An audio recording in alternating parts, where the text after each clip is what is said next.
Monster Hunter Rise is a game absolutely filled with fun and interesting little details. The level of love and clever world design in this series has always been great, but with every new release, it seems to just get better. Rise is no exception to that rule, as the strange and interesting and clever or useful details continue to pile up. And so, welcome back to Rage Gaming, my name is Hollow, and we're back with more things you didn't know in Rise. This time, we're here for 5 things you didn't know you could do, so let's get started, shall we? First up, an old mechanic newly improved to address a change we found in Rise. You see, with the removal of the slinger from World to Rise, players were concerned as we saw the first trailers. Are we still going to be able to shoot items with free aim? That useful mechanic using the slinger. In past games, you had to aim your character and then yeet the thing in question, hopefully in the right direction. Whereas with the ability to free aim, you could more specifically control where you're aiming and how, which was a great improvement. As you likely know, we can still free aim things in Rise. They solved this problem by simply giving us free aim, throwing on important items like flash bombs to knock monsters out the air during combat or whatever. So the quality of life improvement remained, they just changed the visual mechanics of it. But with this change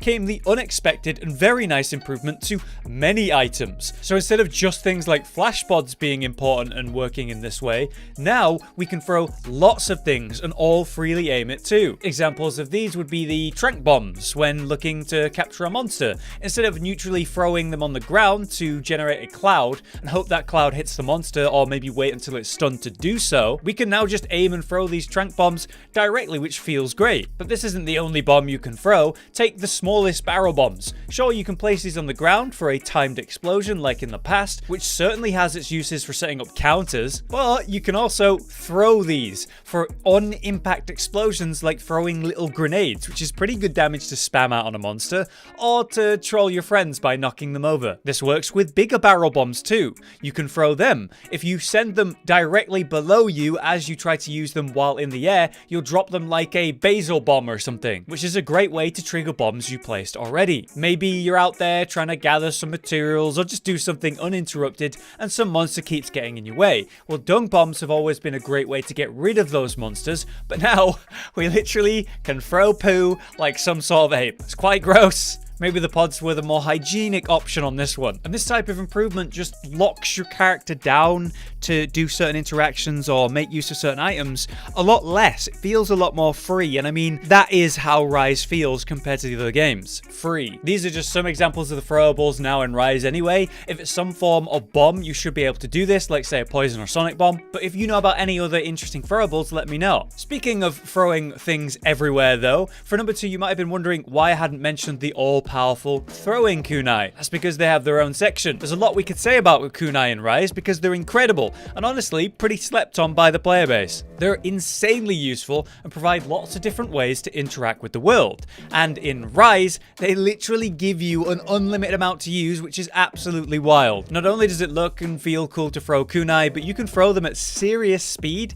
absolutely piling them on your targets for not bad damage. Naturally, this is an incredible way to target small creatures like the insects, so that you can carve them instead of accidentally crushing them every time. I mean, it can be hard to hit these guys with some of the slower or smaller reaching weapons, so kunai works great for that. You can use them in other ways, like as a simple and safe way to set off your bombs, or maybe that sleeping monster you're about to give a nightmare. Pesky aerial monsters, they can be knocked out of the air if you do damage to them during a flight. This can also be done with a kunai if your timing and damage is right. More monsters specifically though, when say a Kezu is climbing around the caves, you can spam some kunai into its face and knock it right off of its perch and bring it down for a long stun for a great damage window. So if a monster's out of range, throw some kunai. And did you know that this damage that you'd use with the kunai is cutting damage? So yes, you can throw a kunai and cut off a monster's tail. That's pretty useful if you're a blunt weapon user and still want to cut a tail off. As long as you've done enough damage to the tail, you shouldn't have too much trouble throwing kunai and finishing the job for that sweet, sweet cut. It feels so good as well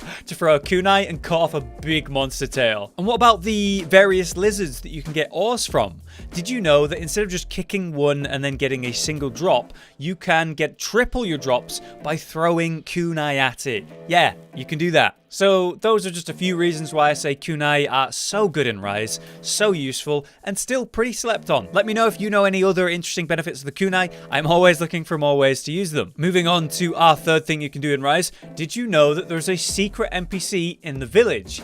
Yeah, there's actually a strange and kind of suspicious palico who will tell you secrets. Surprisingly and kind of uncomfortably, this guy is actually hiding in your house, behind the poster. What horrors has this guy seen? Only you know. As it turns out, this guy has seen quite a lot, as this character was a main source of Rise lore and hints in the community, telling us many details about the characters of Kimura, which is a really clever and fun way to flesh out your world in a kind of non-invasive way for your players. I think this character was a great idea, and trust me, he has a lot to say. So go talk to him and see what you can learn. To reveal him, you just need to go to your home and press up against the poster, and then by interacting with it, you will reveal the informant here, and with that, the many secrets of the village. Next up, some fun little interactions with your cute Kohu. As you likely know, you can call your Kohu from the action menu, and it'll come land on your arm for some companionship. From here, we can feed and pet the little guy, and it's very sweet. But what I didn't know until someone in my Discord, Suna L, told me,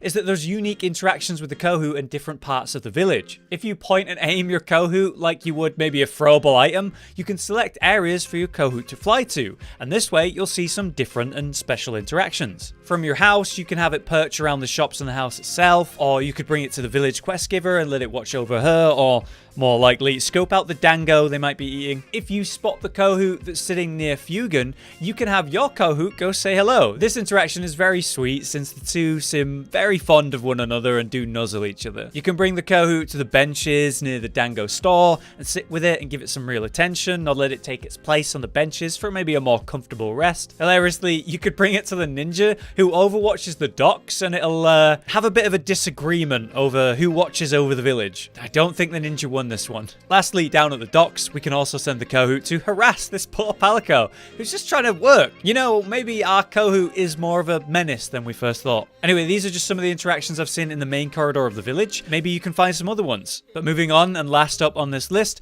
of interesting things you can do in Rise, did you know that you can see your buddies heading out on their submarine missions? So when you go to that Argosy and send your buddies to go collect items for you in those submarines, you can actually catch them heading out if you're quick. By heading over to the gathering hub and running to the area overlooking the water, you can see down this stream them heading out on that mission up close, which I never knew about until now. If you do give them a wave, you'll get a special interaction with your buddies as they say goodbye and head out on their tasks. It's a very subtle and simple interaction, but something I really appreciate, and I'm really glad that it's here. Like I said at the start, these tiny details and interactions, they fill the game with a bit of life and detail, and it makes it feel a bit more like a real world. Rise has done brilliantly for that, and maybe the best out of the series we've seen so far, and I really appreciate it. Thank you again to Suna L for letting me know about this one too. But there you have it, some of the cool things you could do in Rise that you might not have known about. Did you know all of these? Be sure to drop a like on the video and let me know any extra details you might know that maybe I missed in this video if you can.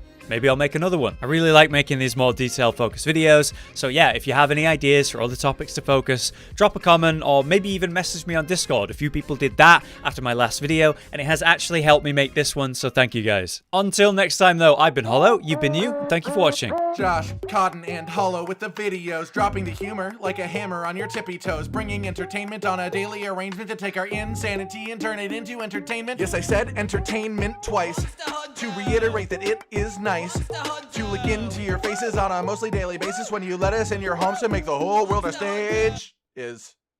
Goodbye.